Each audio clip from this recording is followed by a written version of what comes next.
Hi everyone. In this quick tutorial, we will show you how to use Mailbox on Namecheap. If you have set up a professional email address with your domain, this guide will help you get started.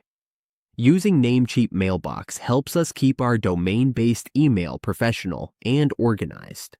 We will show you how to access your inbox, send and receive emails, and set up basic settings to keep your communication secure and efficient.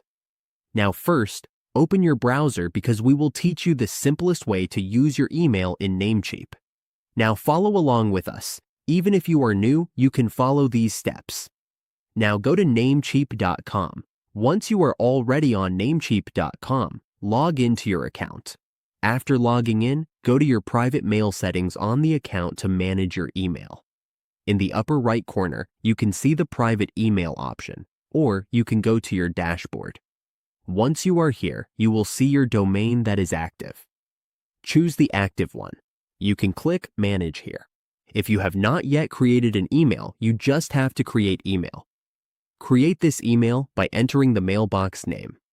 You can also set the password. Choose the storage you want, and then save the changes. Once you have filled out the form, click Save here.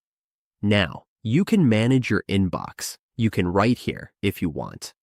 You can also renew your mailbox validity here. To manage your mailbox, click this Manage. This is how we use Mailbox on Namecheap. It is a simple and reliable way for us to manage our professional email for our domain.